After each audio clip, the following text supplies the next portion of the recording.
Neverending Chain by Dragon Translator. Chapter 140. Face the Music. This is a big one. Shadowfire, Gita said sharply. Go with your brother. But, Mum! Go. I will be fine, son. Shadowfire and Frostfire stared at her, both giving looks that said they did not believe her. She lifted an eyebrow and narrowed the other eye, then jerked her head towards the cliffs and the water beyond it. Frost and Pale.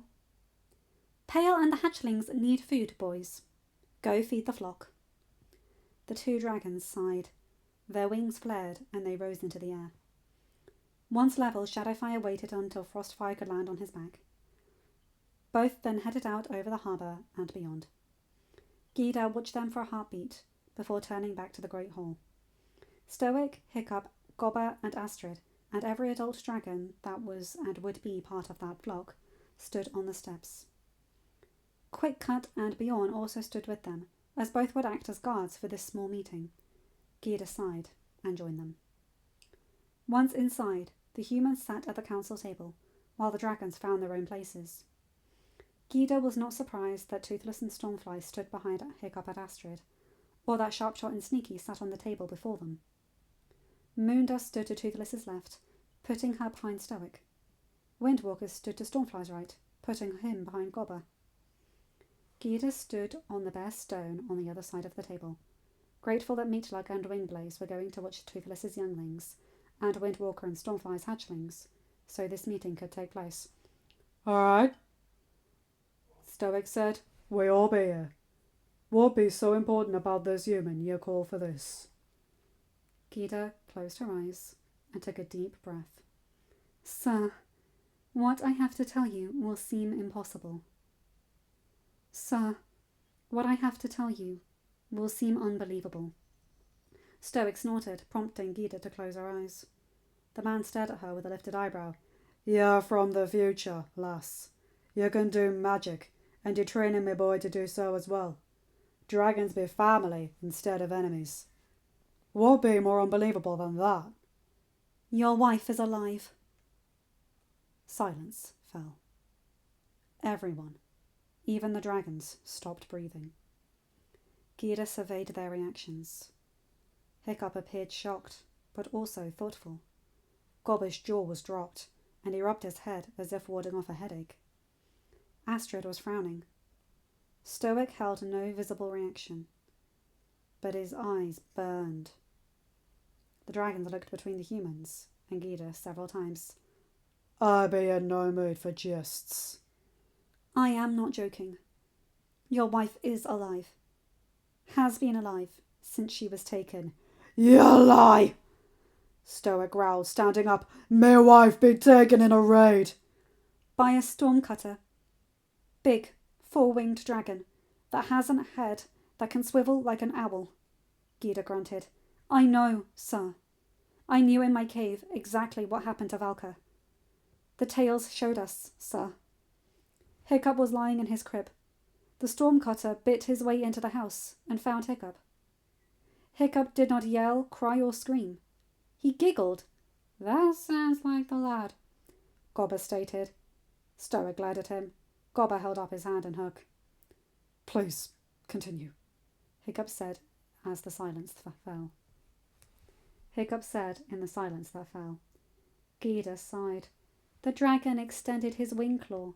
You, Hiccup, grabbed at it, babbling in baby speak, and then let the claw go to clap your hands.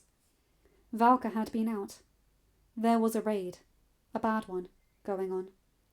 She stopped a Viking from killing a downed nightmare, and then heard and saw the stormcutter bite into your house. She ran to protect you, but stopped when she saw you and the dragon playing. The dragon must have heard her or smelled her, because he turned and nicked you. That's why you've got that scar on your chin. That's how you got that scar on your chin, Hiccup. An axe landed between Valka and the dragon. It was me, Stoic whispered, falling back into his chair. I threw that axe. The dragon spat fire. I ran to get Hiccup. The stormcutter took off with Valka, Gita whispered. You knew? Stoic hissed. You knew, and you made me think. Made us think. I knew what the tales showed, sir. I couldn't say a word about it in my cave. I was under an oath not to. Who?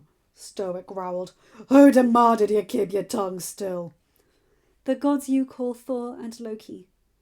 Both bound me by an oath not to tell anyone from your tribe that Valka was alive while you were in my cave. And after? Would you be living here with us? Eating our food? Using our resources to get a house? Were you bound by your oath then? Stoic's voice rose with each question. Gyda glared at him. I was under no oath. I was asked by my chief to not reveal his future. The tales showed you all meeting Valka in the future. 5 years into the future. Stoic fell silent. Hiccup glanced at his father and then stared at Gyda. Why are you telling us now? You warned us all that knowing what will come will change the path we follow. It's already changed, Hiccup.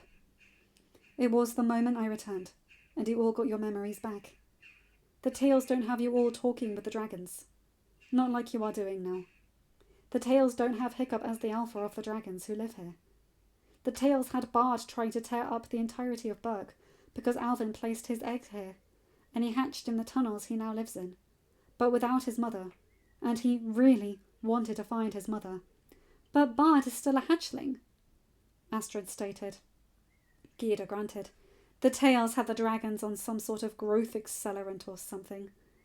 Those 4 dragons hatched then were Broadwing stage, within what seemed like weeks, and all 4 chewed holes throughout Berg. Why you wait till now to tell us about Valka? Stoic demanded. Pepper and Piper spoke of a human in her old nest, Gyda said. The terror that Hiccup sent to find her parents. I asked him to do something else while there. I wanted verification that the human was Valka. With all the changes, I didn't want that, her, to be just something to add on to those presented in the tales put in. I wanted to make sure. I had already decided on this course of action the day the shield was painted. That's why Shadowfire and I went for our solo flight. We knew we had to deal with this, and we're trying to find ways to fix it. Fix it? Hiccup questioned. You all deserve to have your whole family here, now, Gyda said. Not some random time 5 years from now. I had to leave part of my family behind to keep my children safe. Every day I have to wake to the knowledge I will never see that part again. You all don't deserve that. Part of your family? Astrid asked. The hatchling Umbra fathered, Hiccup whispered. Shadowfire told me of him while Toothless was recovering from eating that eel. Gyda closed her eyes and sighed. The human he was bound to is as well, she whispered. That is my older brother. Silence fell again. Gyda kept her eyes closed, but continued. I am sorry. This is something that should never have been kept from you all. If there is to be a punishment, please, I ask that you leave my children out of it. You've said you and Shadowfire be trying to find a way to fix this. Stoic whispered. What you be thinking? The tales show Hiccup coming up with the terrors flying messages back and forth during the time Bard would have been hunting for his mother. Shadowfire suggested we wait until that moment and see if we could get a terror to track her down. I know the general area the nest she ended up is in, so I figured I could point a terror in the right direction and have he or she find Valka. I was going to send a message with that terror, explaining who I was, and see if she would return home. Wait, Astrid said. Hiccup's mother lives in the same nest as that bewilderbeast who insulted him? Gyda opened her eyes. Another reason I wanted to make sure that human was Valka. I don't have a clue why that bewilderbeast was acting the way he was. The tales have him kind, wise. A king. Gyda sighed. Is she safe? Stoic asked. The terror said the Stormcutter treats her like flock, and that the bewilderbeast holds a great deal of respect for her. I was going to ask him to tell you all, but Sunchaser asked if he could go with her. That dragon respects his mother, but not her son? Astrid growled.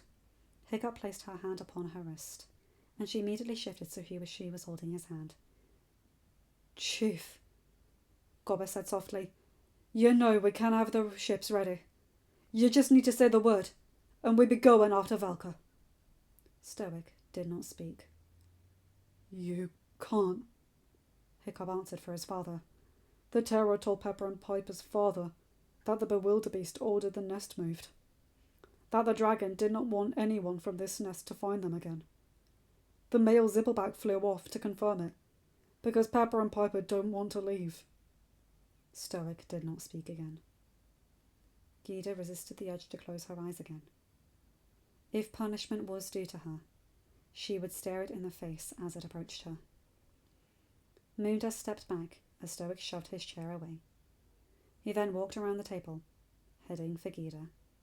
Gyda watched his approach. Stoic lifted a hand and gently placed it upon Gyda's shoulder. Thank you, lass, he whispered. Thank you for telling us all this. There be no punishment for keeping an oath to the gods, and for keeping faith with your chief. Stoic then turned to the others. If in that Zippleback brings us news of this departure, we find another way to search for Valka. Till then, we be staying. Devastating winter be here soon. The needs of the many outweigh the needs of the few. Hiccup whispered, but Gyda heard the resignation in his voice. She knew he wanted to find his mother. She knew he wanted to have his mother in his life. She knew he was frustrated because there was nothing he could do. Gyda frowned.